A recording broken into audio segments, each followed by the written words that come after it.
For our final headliner, the amazing Red Medusa. Yeah. You know what? It's fucking terrifying. I swear, I was on Saturday. I was outside the Scotland Yard for Million Women Rise, and I was doing a whole performance, which I'm going to share with you today.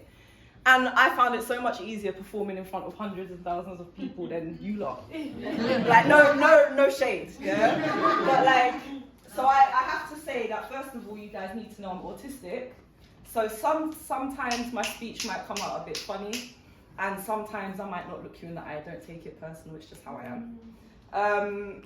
I'm going to first pour some sambuca, thank you sis, for our ancestors, for Toni Morrison, for bell hooks.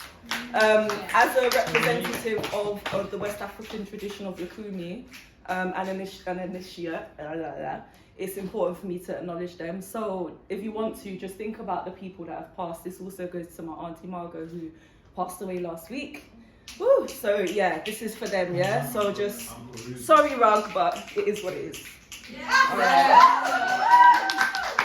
Okay.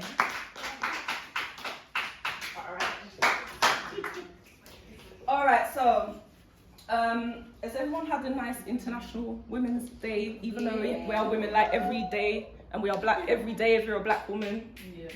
Right. So with that, I'm going to open with a piece called Medusa's apotrope, and it's actually a word I can't pronounce, but it means warning. Yeah? And I'm reading, sorry to the sister, I know I've been doing this a long time, but I'm reading today because I don't have the grief, you know what I mean? I have to keep it real, so I can't do the reciting thing, it's just not there. So, Medusa's apotrope, yeah? Hi. Okay. I've got to protect myself, which means I've got to keep me safe. From anyone or anything that compromises my peace, from anyone or anything that tries to make me choose between me and myself. Because I cannot be split apart and leave parts of me discarded, disregarding my black but not my woman, or my woman but not my black. I've got to keep this black woman safe from those who seek to do her harm and speak of strength in reference to the shit that she endures. Those who tell her about the chip on her shoulder, the same who attempt to chip away at her confidence, her worth, yet can barely sit in the splendor of her presence. I protect her from the sharpness of their words and the bluntness of their fists. I shield her from the cutting, fake smiles and the strong, controlling grip, and I do this to keep her alive. Because out there, the world wants her dead. Pedophiles prey on her, predators target her, police abuse her, science exploits her, and if a man does not, childbirth will kill her. I know what I'm up against. So do not try to soften me or minimalize the trials I face, and do not champion my oppressors by calling me strong, even if it's true. Because almost everything I do to survive. I've had to fight my way to where I am today, and I bear the scars of battles fought on me, over me, around me, and inside of me. Those who cut parts of me away and keep the pieces as trophies, who curate and collect artworks painted in my blood, they have left their mark on me for the last time.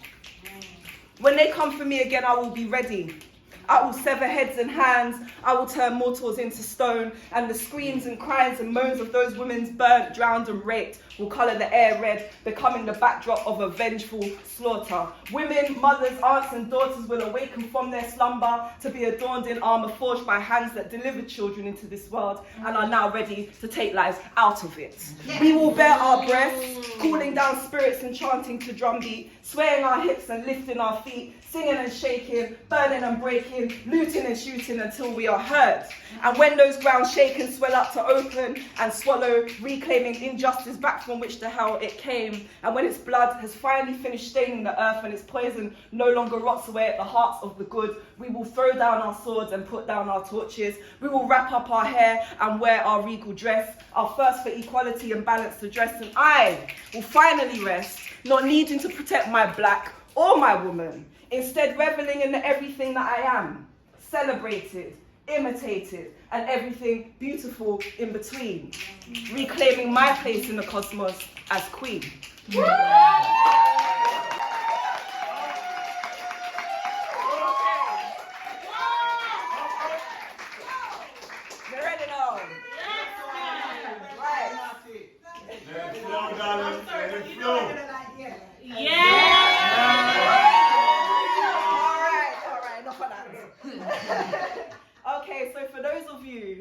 follow me on Instagram, red.medusa, you'll know that I like to take my clothes off and strip off at every opportunity. That's not happening here. That's not happening tonight. Okay? Next time. Yeah? But I like to take pictures nude, and I do that because I look really good naked. Straight off. Yeah? Like, I've had 2 children. Yeah? Alright. And I look good, right? But also because women, as women, our power, a lot of our power lies in our eroticism, right?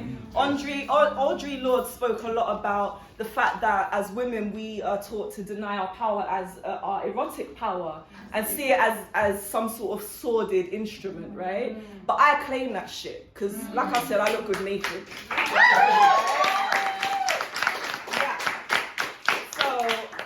Called Stripper. And one day I will strip to this. One day, I promise you, it's happening, but not today. Because they got me running because and you know what I mean? You don't want to see those. All right, Stripper. I am not ashamed to admit that I really like to strip. Then bask in the momentary pleasure that sneaks up on me when feeling my heavy knit dress slip away from my body's curvaceous grip.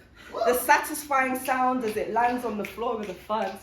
Cold, crisp air licking my skin as if it had been eagerly waiting for me to come in wearing nothing but lace and audacity. Yeah.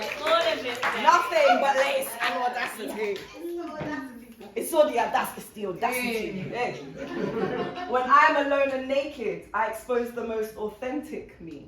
It's when I'm done with performing acceptable femininity and desire to purge myself of identities that no longer fit, that I shed layers of fabric, makeup, and stupid shit I've made up about me in my own head.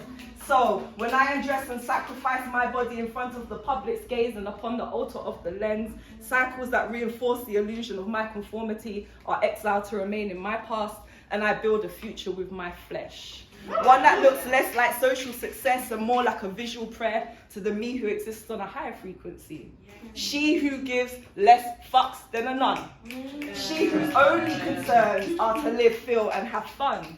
And she who is smiled upon by ancestors who possess the same fiery propensity for rebellion. But my rebellion takes place in full sight of those who would imprison my spiritual evolution in clothes. As I'm fortunate enough not to have to hide under the covers of darkness to practice faith in myself, so I won't. And I accept that my imagery will have the religious people praying for my soul, so let them pray. Whilst I worship at the temple of me. And these offerings of endless legs, supple breasts, and all of the joys of this full-bodied goddess for the entire world to see, for in my nakedness, I proclaim myself to be holy. An embodiment of the word of God, and a most delicious kind of blasphemy. Levels! Alright. Okay, so have I got room for 2? Yeah? Alright, so I'm gonna perform the piece that I performed at Million Women Rise. Yeah. I'm gonna perform that because it's got its place, yeah? I am a survivor of domestic abuse twice over. It is what it is. I'm still here, he's not. So I called this Never Scared. Like I love hip hop, so like, you know, I am never scared. Where's Felicia? Where's Felicia? I am never scared. I am never scared. Come on. Alright. So, right. Okay. So I called this Never Scared, yeah? And it goes like this. And I'm sorry I'm reading off my phone. No, go for it. But it is what it is. He told them that I wasn't scared because I didn't flinch when he got into my face. When he raised his voice and broke my things. And that I wasn't scared when he demanded silence, spraying spit and insults at me like a machine gun loaded with fury. Shooting me down with insults in a desperate attempt to put me back in my place.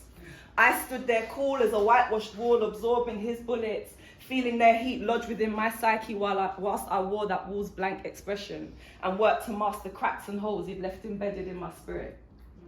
He convinced himself that I wasn't scared because he couldn't see the knots forming in the pit of my belly, and he didn't feel the way he caused my chest to tighten and my breath to turn shallow. He didn't hear the million thoughts commanding me to run, be still, keep quiet, shout back. He barely noticed the tears that I tried to conceal until I could find a moment of safe release.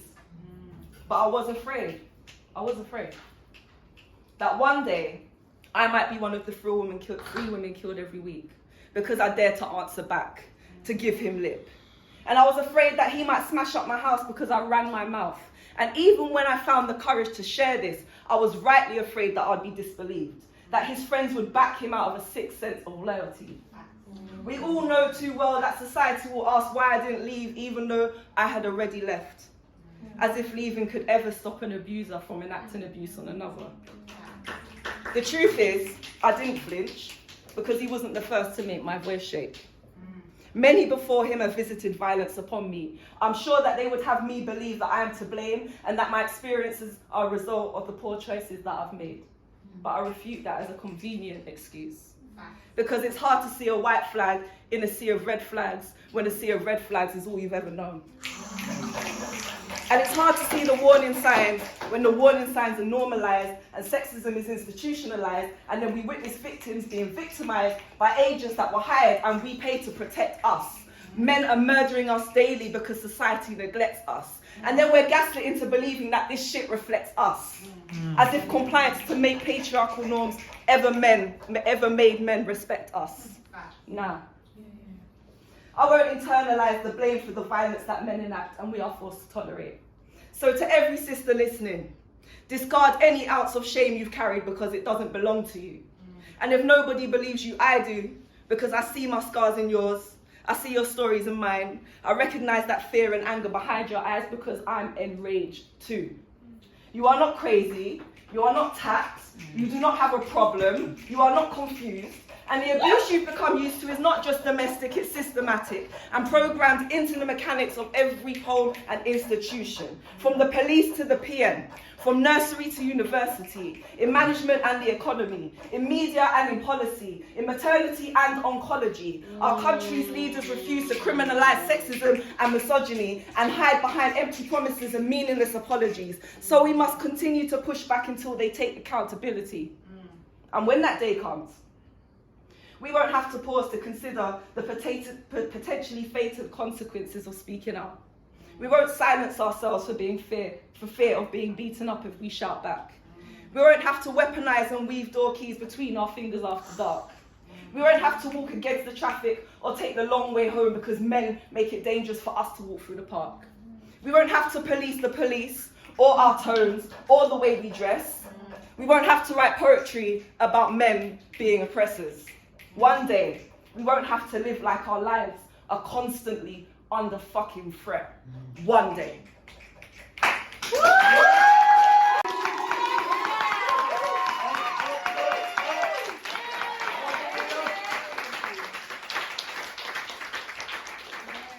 Alright, so I'm gonna end this poem with a piece that I wrote for sisters, yeah? It's called These Hands. And the reason why I wrote this poem is because like you, man in the purple tie, I was raised by my mum. I never met my dad until 2 years ago. I'm one of 7, I found out, right? But between now and then, and even after, I find that it's been women that have pulled me up. It's been women that have literally like picked me up when I've been at my lowest point. And yes, there's been a sprinkling of masculine energy up in the mix, but only women know what this thing is. Do you understand? And when you're black and you're a woman, and you're autistic, and you're a mother, and you're a poet, and you're a scholar, bruv, the layers of oppression. Anyway, thank you to my sisters, yeah? This is my final piece. You can find me on Instagram, red.medusa, Twitter, Poet Red Medusa, website, poetrybyredmedusa.co.uk. I'm everywhere, goddammit. As you should be. As you should be. So the poetry scene is growing again and it's beautiful. Might not see each other, but like find me and just holler, and I always say hi back, like standard. All right, and thank you for having me. And thank you so much, ladies, for keeping me and having me and making this a safe space.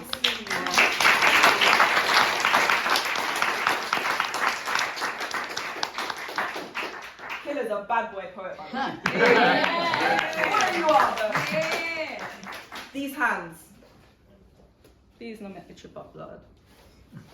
You got this. All right. I have opened my eyes to find myself face down in the dirt many times. Unable to summon the strength to pick myself up, not even the gods could have raised me from the dead. In fact, they had left me there to rot.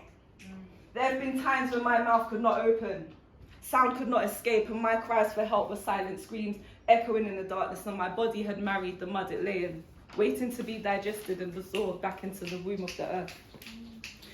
But right before I had submitted to the calls of my angels and the joy of my demons, hands held my wrists, waist, neck, back, head and feet, lifting me out of the grave I had dug for myself and propelling me into the warmth of a midday sun.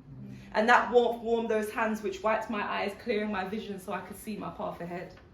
They placed me in healing waters, removing life's heavy debris with salt and flame, making my spirit balanced and whole again. They stood me in the four winds to remind me that to feel was to live.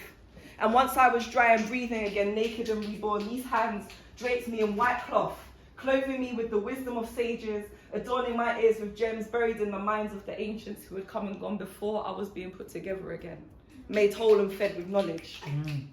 These hands placed swords in my palms and taught me to fight against the world that sought to leave me in that mud. They gave me back my voice by speaking life into my soul. They fixed my crown, weaving gold thread into my locks, reminding me of my connection to the divine and to every hand who had reached out and placed their hands in mine. Those hands, which had saved my life over and over and over again, belong to sisters, daughters, aunts and cousins, maidens, mothers and crones. They were the hands of artists and warriors, survivors and diviners, musicians, magicians, healers and dealers. They were queens and witches, femmes and bitches, queers and whores, white and black, whole and cracked, strangers, neighbours and friends. They are the daughters of the earth, and they were the hands of women. Thank you.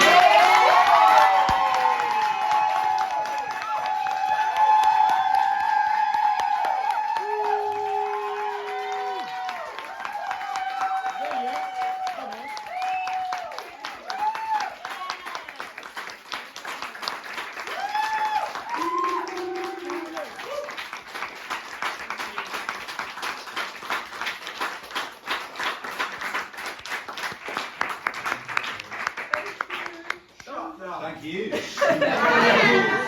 Thank you so much. Thank you for having me. It's been an honour, and I'm like taking my place in the Wordplay Flow family. You're stuck with me now. Yeah. But thank you everyone for having me. Thank you.